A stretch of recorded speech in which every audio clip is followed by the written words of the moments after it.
சுதந்திர காற்றை சுவாசிக்கவே தியாகிகள் பெருமை நினைத்து தினம் போற்றிடுவோமே.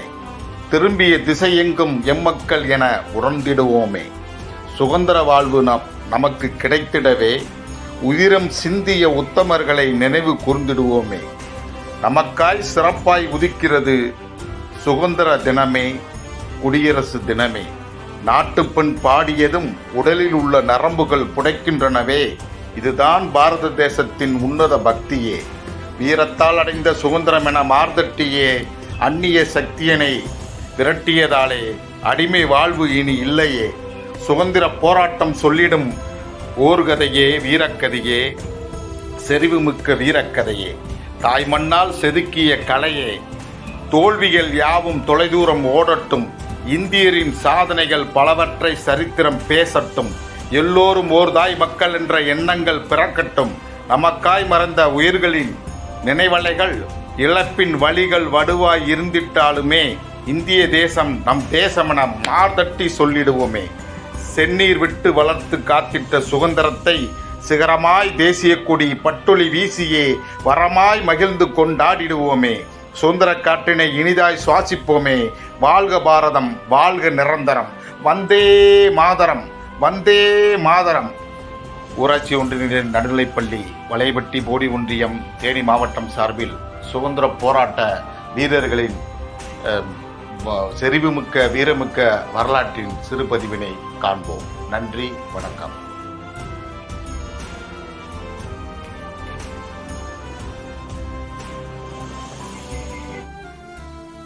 தமிழ் மொழியில் உள்ள எழுத்துக்களை பூவாக்கி, வானவில்லை நூலாக்கி, அன்னை தமிழை மாலையாக்கி உங்கள் அனைவருக்கும் அணிவிக்கிறேன்.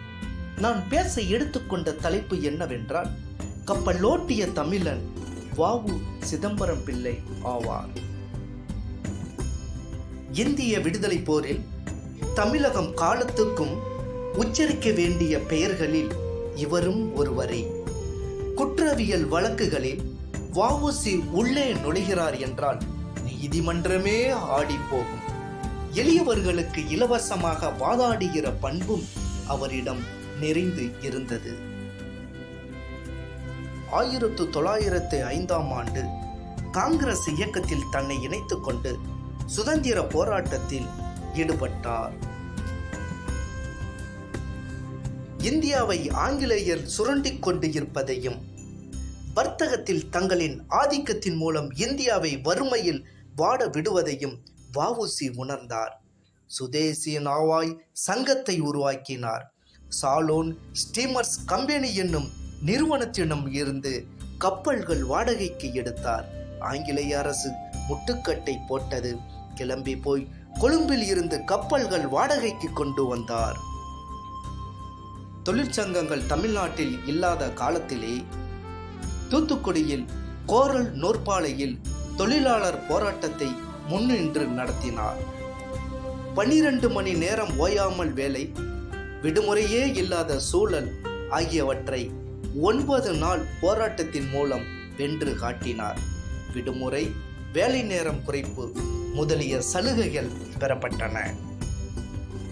பிபன் சந்திரபால் மார்ச் 9 விடுதலை நாளாக கொண்டாட அழைப்பு விடுத்ததும் வ.உ.சி. அதை தன் பகுதியில் கொண்டாட முடிவு செய்தார். கலெக்டர் வின்ஸ் பார்க் அழைத்து சில நிபந்தனைகள் விதித்தார். அதை ஏற்க மறுத்ததால் அவரை கைது செய்தார். தேச துரோகம் குற்றம் சாட்டப்பட்டு 40 ஆண்டு கடுங்காவல் தண்டனை விதிக்கப்பட்டது. அந்த தீர்ப்பில் நீதிபதி ஃபின்கே சிதம்பரம் பிள்ளையின் பிரசங்கத்தையும் பாரதியாரின் பாட்டை கேட்டால் செத்த பிணம் உயிர் பெற்றியிலும் புரட்சி ஓங்கும், அடிமைப்பட்ட நாடு 5 நிமிடங்களில் விடுதலை பெறும் என்று எழுதினார். பின்னர் அந்த தண்டனை மேல் முறையீட்டுக்கு பின்னர் 6 ஆண்டுகளாக குறைக்கப்பட்டது. கொடுத்து கொடுத்து சிவந்திருந்த வ.உ.சி.யின் கரங்கள் செக்கிழுத்து புண்ணாகின. சணல் நோற்று கல் உடைத்து அவர் உடம்பு சிதைவுற்றது. கிடைத்த கொடிய உணவு அவரை புரட்டி போட்டது. மேலோர்கள் வெஞ்சிரையில் வீழ்ந்து கிடப்பதும் நூலோர்கள் செக்கடியில் நோவதும் காண்கிலையோ என்று அவரின் உற்ற நண்பர் பாரதி மனம் நொந்து பாடினார். பிறகு சென்னை சிந்தாதிரிப்பேட்டையில் சிறுகடை நடத்தி வாழ வேண்டிய நிலைக்கு தள்ளப்பட்டார். வாழ்வதற்காக பெரும் சிரமங்களை சந்தித்து 1936 மரணமடைந்தார். அவர் ஊட்டிய தாய்மொழி பற்றும் நாட்டுப்பற்றும் நிலைத்து நிற்கிறது.